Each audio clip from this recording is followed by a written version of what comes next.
Okay, so it's the end of the week, and we thought we'd go through a few of our favourite finds of the week, and everybody's got different ones, which of course is inevitable.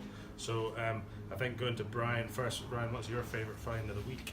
Well, my favourite find of the week, not that I found it, it was found by Ian, who's been helping us all week, is this brick, which he says is very old and was handmade. All the black substance that you see is probably out of the kiln rather than out of a chimney or something like that. But the thing about it is it's got the guy's thumbprint who lifted it out of the mould that it was made in. You can see his thumbprint in there where he's lifted it up like that. That's my favourite find.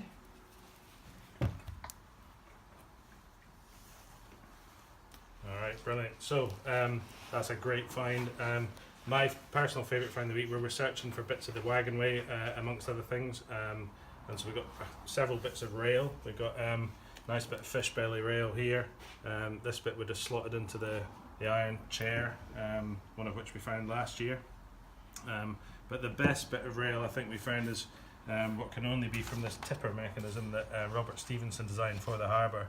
And this curved end section of the rail, which took the front wheel, just essentially stopped the wagon tipping into the harbour when this mechanism was operated. And we have this lovely curved bit of iron, really heavy duty stuff. It's really, really heavy. Yeah, that's my star find of the week. And I think along to Keith. Keith, what's yours? Well, not something I found myself. This was Neil working at the old Kirk pan house on the outside wall, going down very deep down to try to find the bottom of the wall sitting on the bedrock, and very low down in his little trench he came out with a piece of a broken bottle. It's amazingly thick piece of glass with a very deep recess at the bottom. One of our expert glass ladies believes it's a very early bottle, as I did when I first saw it. It's got amazing colours when you hold it up to the light. Incredible sort of deep blue within it, so it must have been quite an elegant bottle when it was all in one piece. But we believe it's a fairly good example of a very early glass bottle. Super. Okay, Gareth, what's your favourite find? Oh, well, right, okay. Close second, I think, was Straight to the the bag 20th of crisps. And I think it has to be the finds out the bottom of the old Kirk salt pan, and that's primarily the bits of slipware, which I think were just lovely, and they came out right at the bottom of the trench. It was just about the only thing that was identifiable that came out of that trench at the very bottom. So great bit of diagnostic stuff, and lovely to find that. Also the salt, the green glazed stuff here as well, thought that was great as well. And just the fact that we managed to get to the bottom of that, and we've identified that, well, not necessarily that it was a salt pan, well I think it's pretty likely, but more that it dates from a sort of earlier period. Definitely my finds of the week. And can you remind us which trench those came out of? Yeah, these came out of the trench just at the very bottom, at the corner. Well, yeah, it's a corner, it's a circular building, but at the front edge of the old Kirk salt pan. So we went right the way down, bedrock right at the bottom, and these were probably about 2 inches above the bedrock in a layer of black sooty deposits. So almost certainly before anything else that we've got there. The Victorian building and everything. That was all great to excavate that, but it was really nice to get to the bottom of the structure.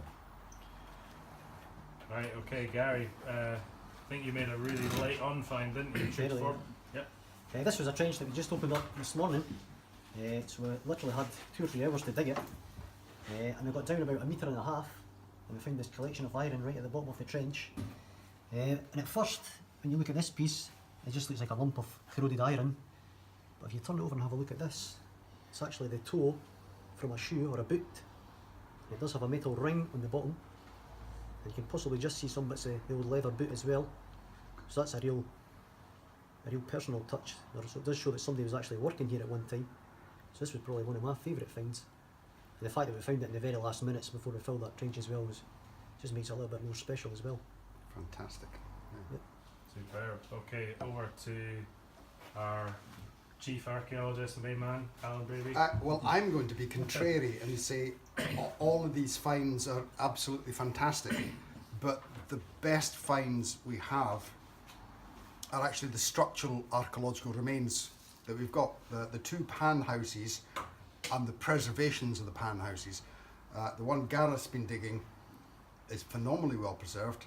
The one at the back of the harbour there, we know is standing 2 metres plus high, and we've got the remains of the brick-built flues and the sleeper walls that the pan house, that the iron pan would have sat on.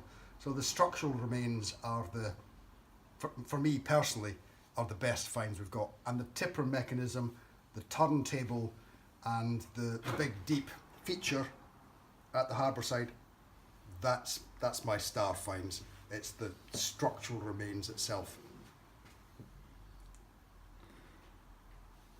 Superb. Okay, so that's us for this year.